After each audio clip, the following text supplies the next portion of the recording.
All right. Did you catch any of that like track stuff that happened today? Just saying.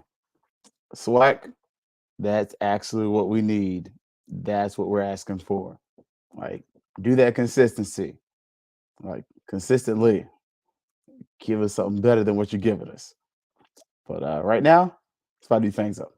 Yeah, baby, you know what time it is. Now let's get it started. Are you kidding me? Unreal! While our HBCUs are mostly known for academic rigor, community, they also know how to turn up. Does he have it? Yes, he does!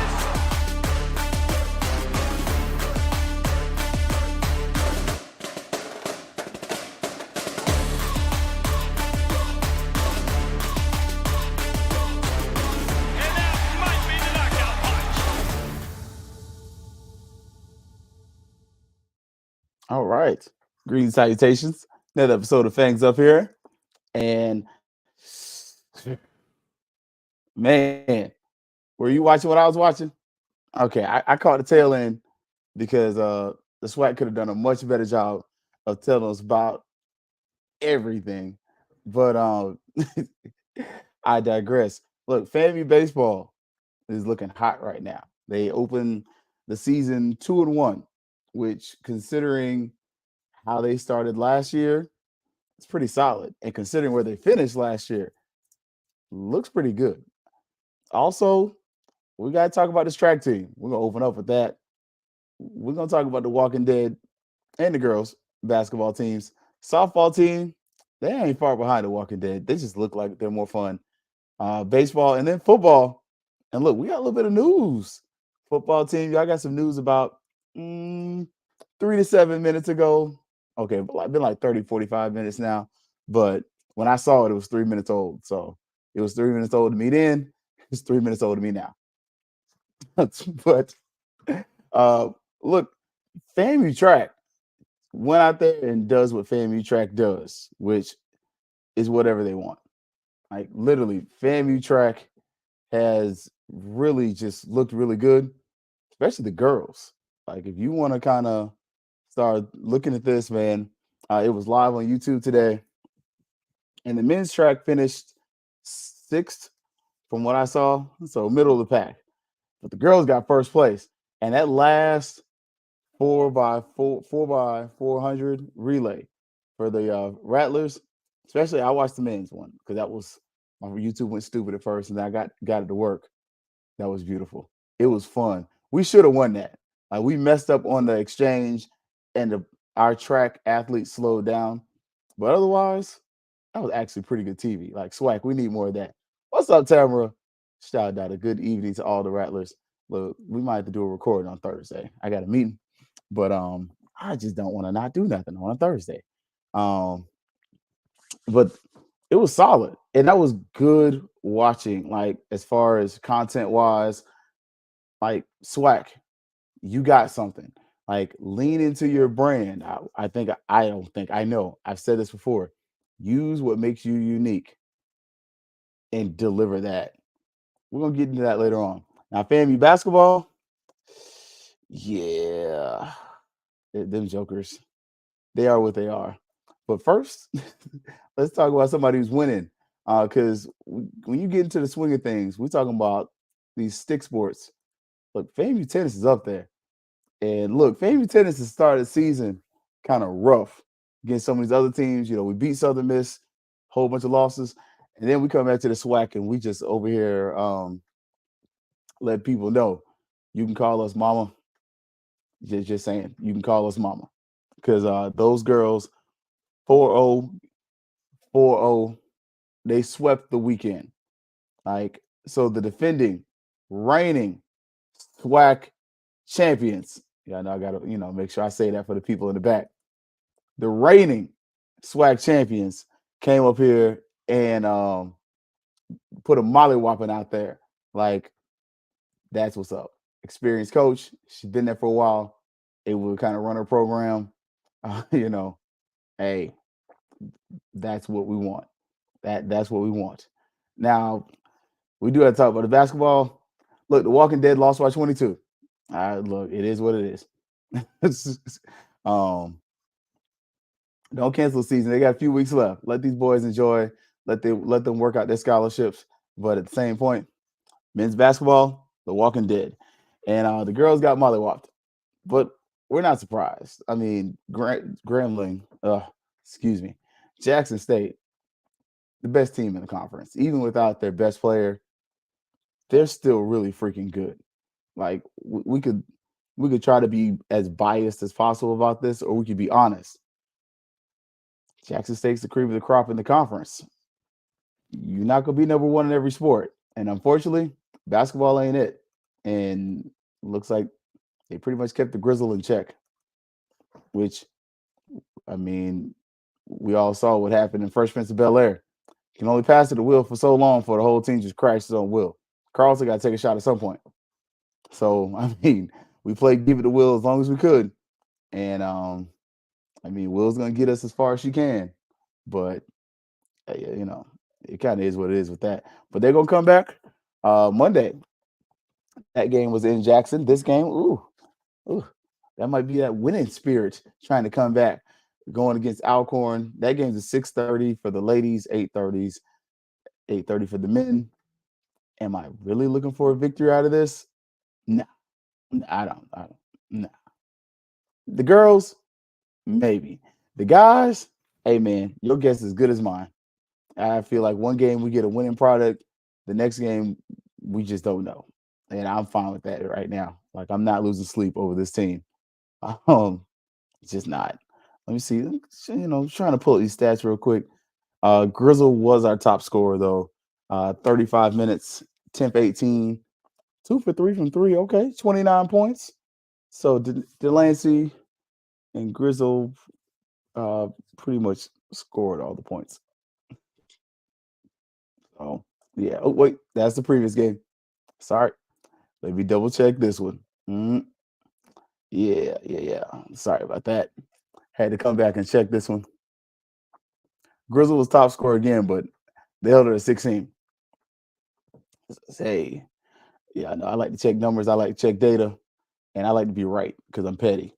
And so just in case, for those who want to see them and check for themselves, there it is on the FAMU website. You can see Grizzle's top scorer, 5 of 12, not great, not terrible.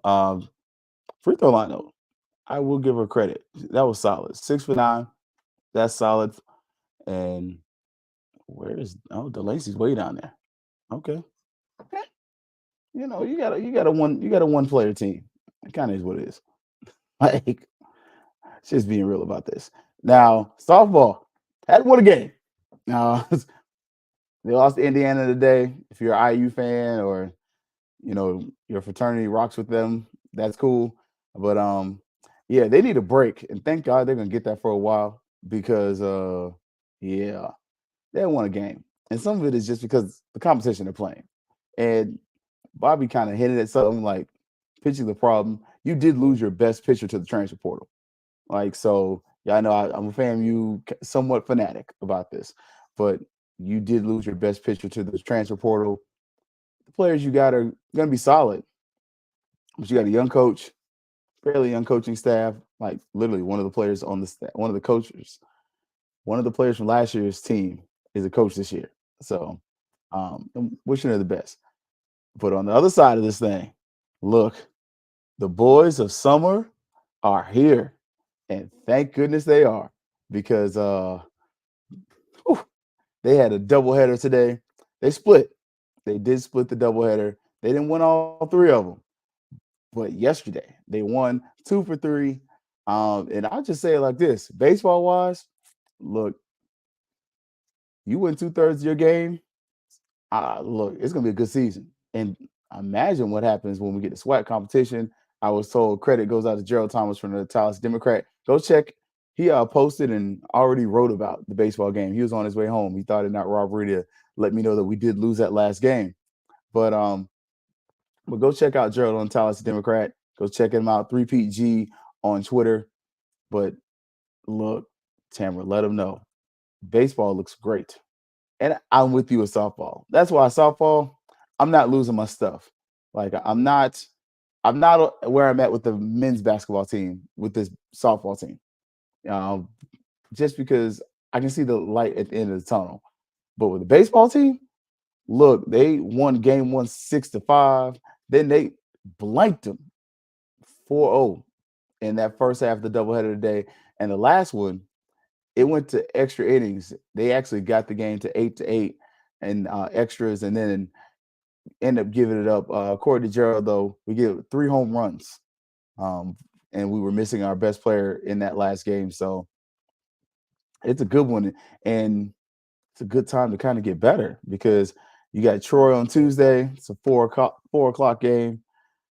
I'm excited about this baseball team. Like I'm just saying, if this is what we're getting from non-SWAC opponents, and again, gonna hear me quote Gerald a lot today, but I got to give the man credit. He knows the stuff. He was like, "Hey, last year Eastern Illinois beat you," and kind of talked to Show Shoop about that, and nobody wants to hear that after a loss. You won, great, but after a loss, you kind of like, man, Um, but at the same point, this is an opponent that did beat you last year that you were able to defeat at your home field. And look, I'll say it now, I'll say it again. More Kittles needs to be on that next list of facilities that gets an update, something. Something needs to happen with that beast. Now, football wise, look, before I go to the news of the day, because I got news. Did you see the video? And I'm not gonna play it for you just because it has music that I I don't want to get fussed at for playing. But if you're familiar with the Hot Boys, um, they do play a little New Orleans jam in the background. But look, they got this thing ready.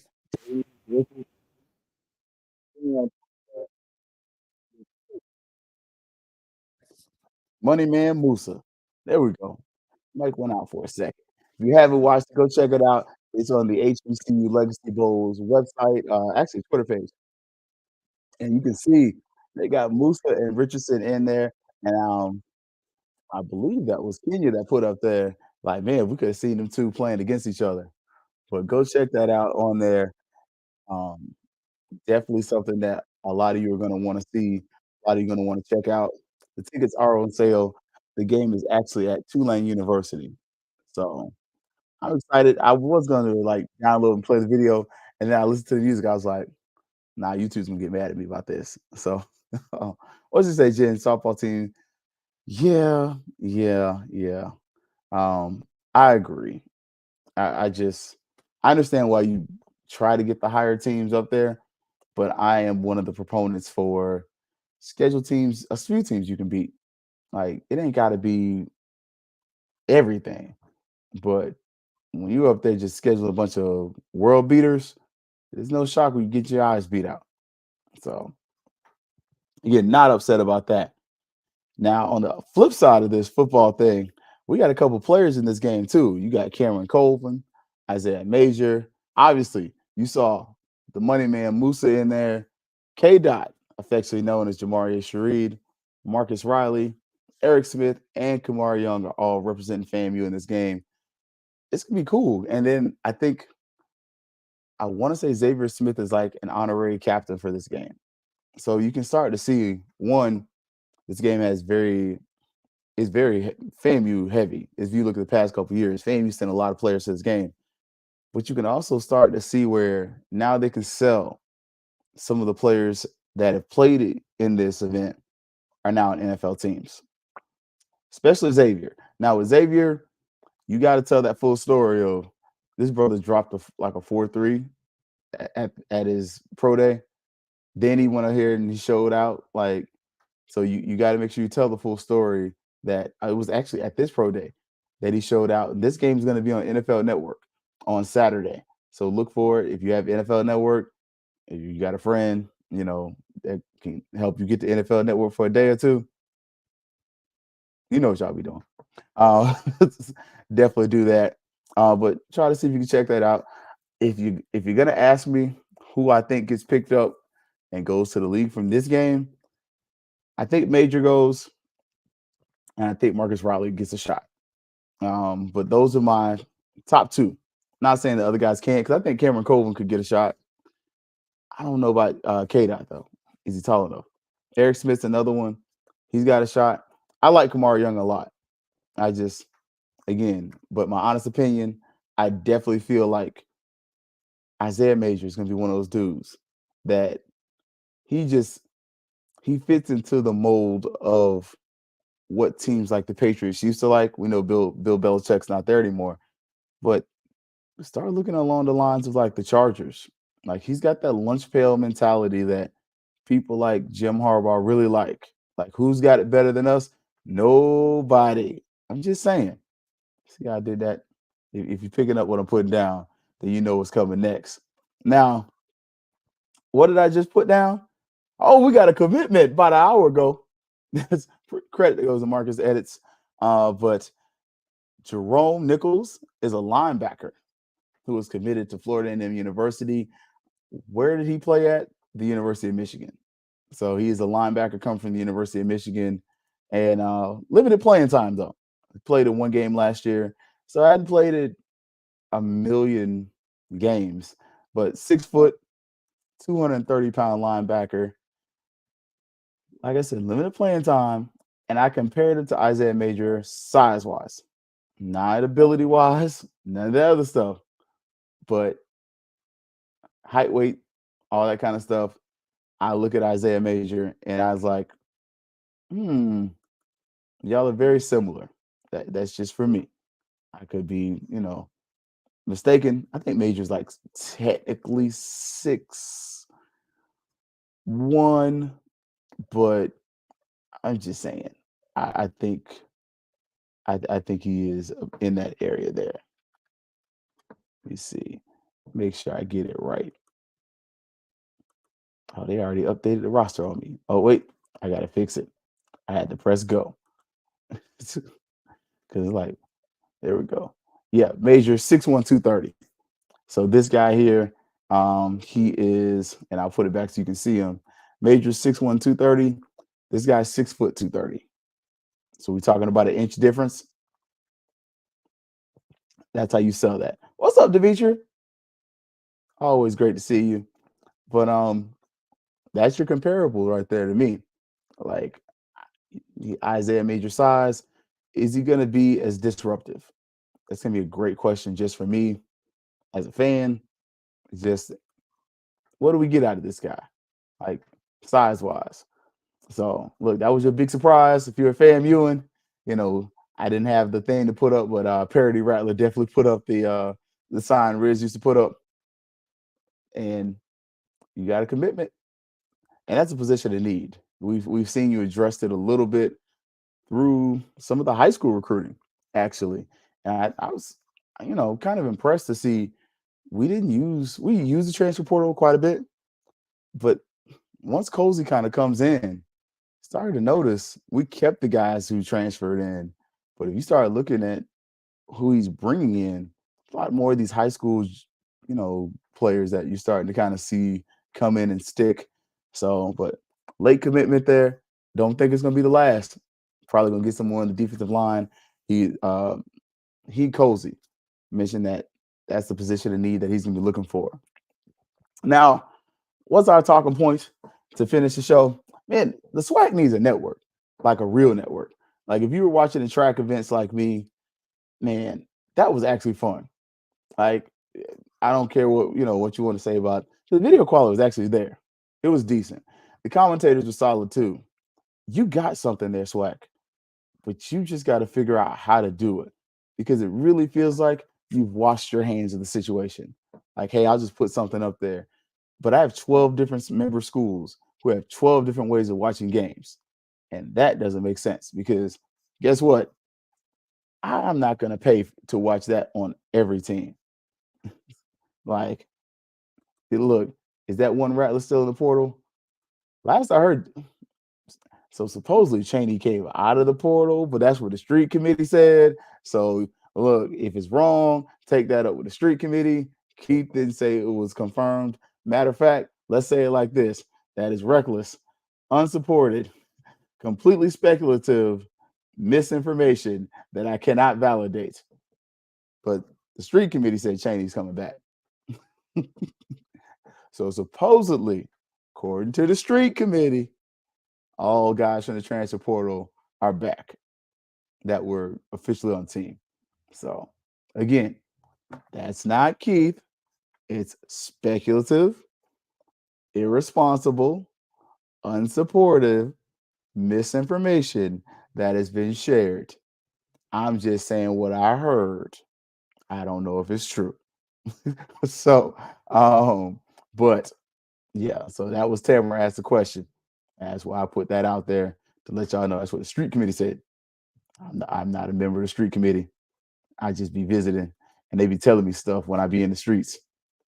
And the street committee be knowing stuff though, for real though. But like the SWAC needs a network, y'all. Like, because Rattlers Plus is decent.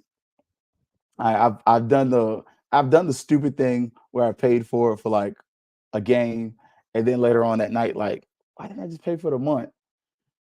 And then I was like, I ain't paying for it again for the whole month, because a month is like $9. One game is $6. So you're actually being encouraged to just pay for the whole month fee. And I got some things going on right now, y'all. You'll find out in a few months. But it's like we got to get to where you're giving us a consistent place to go, because when you got 12 different companies or 12 different places to go, I'm not loyal to none of them. Like, it's kind of like me and French fries. Like, Wendy's is right in front of my house, McDonald's is across the street, but I ain't loyal to not one place, man. You know, y'all know Arby's got the best fries. I mean, Rally's, but sometimes I don't feel like dealing with y'all cousins at rallies at night, because y'all be cutting and shooting, acting stupid over there at the Checkers. Like, but if I had one place where I could get like whichever one I want, I would just go to that one place. Like, oh, Demetri, what you got? If someone's still in the portal and their team is about to start spring practice, I don't know. Let me say that. That is a great question. I believe that the guys can still come out for a few more weeks. Like, I feel like they got a few more weeks in the spring portal, but I'm about to look that up. You stumped me on that one, Demetri. Like, I ain't gonna lie. I can't speak with authority, as Dr. Titus Brown would say on that one. But did y'all watch it? Like, if you didn't, go back and watch it. It was fun. Like, but the SWAC does need a network, because when you're watching on YouTube, it looks like decent. Granted, we definitely deserve something like that, if not better. But you got to advertise that better than that. Like, only reason I knew it was even up there was because O&G Strike Zone posted it on their Twitter page and posted a link. And that was either Brian, Kelvin, Marcus, one of them. So if it wasn't for them, I wouldn't have caught the end of the track meet. I'd have just been like, waiting on results like you. I wouldn't be able to tell you the girls won. Like, the FAMU girls got first place. The men got like middle of the pack. Like I said, they should have done better on that 4x400. Like, we had that bad exchange. Cost us a whole like 2 seconds, and we finished third place in that. But get something, because ESPN's not gonna give it to you. Like, and look, Demetri, they definitely need a network. Can't be a partner with HBCU Go or something. Like, you already stealing my idea. And look, it ain't even stealing an idea. It means it makes sense. Because again, if you really wanted to do this the right way, you would use something like what ESPNU was doing, where you had all the shows on ESPNU, have yourself an HBCU centered show where you can go from conference to conference, like SWAC, MEAC, CIAA, SIAC, and roll through. Have each show rolling a couple days a week if you want to do that partnership. But with HBCU Go, like, I don't know if y'all get the grill like I do. They show games from like 2-3 weeks ago, sometimes last year. And you're like, hey, this game already happened. I don't want to watch this. Like, and that's just me and my complaint. I like live TV. Like, I get it. And sometimes I'm watching again, like, wait, Jackson State and who? But they playing FAMU right now. How is this possible? Oh, it's a replay. I get it. But if you're gonna give HBCU Go that much power, they've already got pretty much 3 networks they can run stuff on. Like, if we're being honest, Byron Allen's got 3 networks. He's got the Grill, he's got the connection with the CW, and he's got the effing Weather Channel. Like, I ain't saying you should put a HBCU show on the Weather Channel, but you could at least be like, hey, this is what the weather gonna be like in these cities where these HBCU games are taking place. I'm just saying, like, use what you're being offered because it makes no sense to have this deal where HBCU Go pretty much gets the exclusive rights to darn near everything, and you don't do anything with it. Like, I'm just saying. Oh, look at this. One woman track team. Look. Oh, our track team. There we go. Yeah, they are. The women are fire. You are absolutely right. And said my HBCU Go doesn't work. I ain't gonna lie to you. I don't like the app that much. I was just catching on the Grill, and that's part of our cable package, which we'll see how much longer we got cable. I mean, football season's over, so yeah. But real talk, like if you're gonna have HBCU Go have all this power, like push for them to actually create an actual network because they have the market on all HBCUs. They have the market with the MEAC, the SWAC, the CIAA, and the SIAC. They should be running something consistently. Like if you have what that's 12 in the SWAC, about 40 off the top of my head, about 40 HBCUs that can provide you content and 4 conferences. Why don't you just have HBCU sports and athletics running consistently all day long? Like, or HBCU stuff related going more frequently. Like, it just, to me, it feels like you're not using this and doing this right. Because I ain't gonna lie to you, I got the ACC and SEC network. They both suck. Like, once football season's over, it's trash.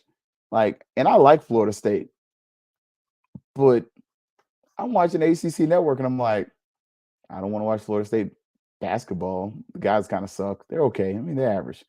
FSU baseball just started. I'm cool with that. But at the same point, if you had a HBCU network, oh man, you got me.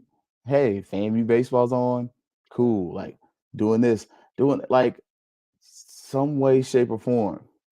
You got to flip this. You got bands and all these kind of things going on. Because you got like in A saying, my HBCU Go don't work. And I got the HBCU League Pass too. I had it. Man, I ain't gonna lie. That I don't like it. I don't like that. I don't like how the app works. It's just me. But they've hosted a bowl game. They have multiple HBCUs.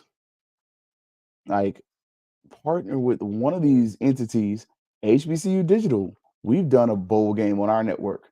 Like, but partner with somebody and create content because what's happening is you have people that are literally creating content and taking advantage of the fact that you have a starving audience that's literally saying, hey, we'll listen to this, we'll support this, but you're not feeding it to us and you're not really supporting it. Like, and it's not I'm not calling the dude out of his name or anything. Like I don't do that with Dr. McClellan or anything like that. But it's a noticing.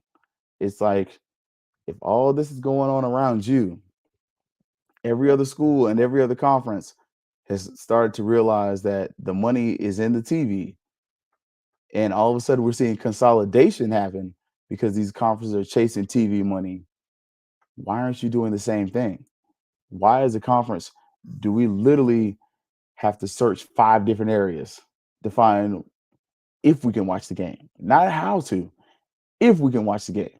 Like I was looking for that FAMU game for tomorrow, like FAMU Alcorn. All I know is the SWAC game. I checked the FAMU website, no clue. I checked the Alcorn website, no clue. It's not on HBCU Go. It's not on ESPN anymore. Like, so if I want to watch it, how do I watch it? Like, it should be very simple. Like, streamline this process. Sign a deal with Tubi. Heck, Tubi's free. I don't really rock with Tubi that much, but some of y'all love it. If you put an HBCU network on there, I'd be watching.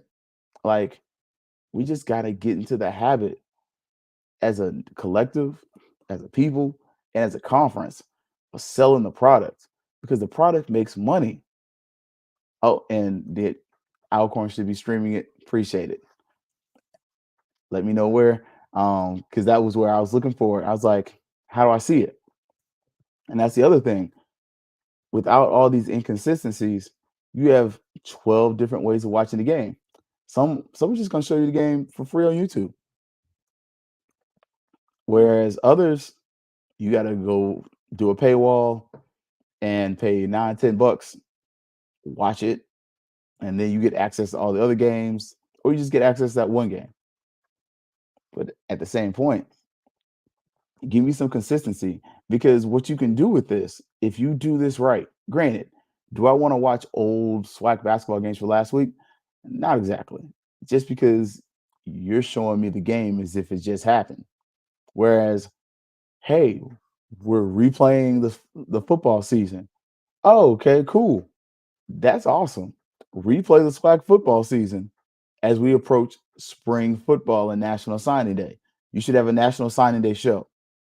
You should have something where you you go from school to school, talk about the recruiting class, put that on the network.